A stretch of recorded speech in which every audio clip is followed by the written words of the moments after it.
দোয়াটা শিখে নেন, ইনশাআল্লাহ আপনার জীবনের সমস্ত সংকট কেটে যাবে। আমি নিজেও এই দোয়াটা বেশি বেশি করার চেষ্টা করি। দোয়াটা হচ্ছে, মুসা আলাইহিস সালাম একটা গাছের নিচে হেলান দিয়ে বসলেন, বসে দেখলেন দুজন মেয়ে দাঁড়িয়ে আছে দূরে, পানি নিতে পারছে না। লোকজন পানি নিয়ে যাচ্ছে, ওরা দাঁড়িয়ে আছে বেচারি। মুসা আলাইহিস সালাম গিয়ে বললেন, কি সমস্যা আপনাদের? এটা নিয়ে আপনারা আবার মেয়েদের সাথে কথা বলার চেষ্টা করেন, ঠিক আছে? তো মাহারাম গায়রা মাহারাম মেনে চলে। তারা বললেন যে আমাদের বাবা অনেক বৃদ্ধ মানুষ, আমরা পানি নিতে পারি না যতক্ষণ না আমাদের কম পানি নিয়ে চলে যায়। মুসা আলাইহিস সালাম একটু বললাম না, ফিজিক্যালি খুব স্ট্রং ছিলেন, থাকে না বডি বিল্ডার, সামনে গিয়ে কথা বলে সরো পানি দিতে দাও, তখন মানুষ একটু মূল্যায়ন করে না। তো মুসা আলাইহিস সালাম এভাবে পানি নিয়ে দিলেন এবং বাছুরদেরকে পানি পান করালেন, করিয়ে গাছের নিচে এসে বসে আছেন।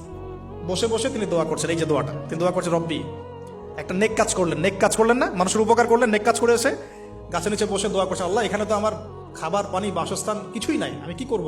রব্বি ইন্নি লিমা আনজালতা ইলাইয়া মিন খায়রিন ফাকির, রব্বি ইন্নি লিমা আনজালতা ইলাইয়া মিন খায়রিন ফাকির। আবার বলেন, রব্বি ইন্নি লিমা আনজালতা ইলাইয়া মিন খায়রিন ফাকির। অর্থ হচ্ছে, হে আল্লাহ, তুমি তোমার পক্ষ থেকে আমার উপরে যে নিয়ামতগুলো দিবে, আমি এর জন্য ফকির হয়ে বসে আছি। আল্লাহ অর্থ বুঝে পড়বেন ভাই, নামাজ রোজা হজ যাকাত যাই করেন আল্লাহর ওয়াস্তে অর্থ বুঝে পড়বেন। অর্থ বুঝে পড়লে আপনার ইবাদতের স্বাদ পাবেন, তৃপ্তি পাবেন, আল্লাহর সাথে কানেকশন হবে, আল্লাহর নূর পাবেন, মাআরিফত পাবেন, সত্য স্বপ্নও দেখবেন তখন ইনশাআল্লাহ।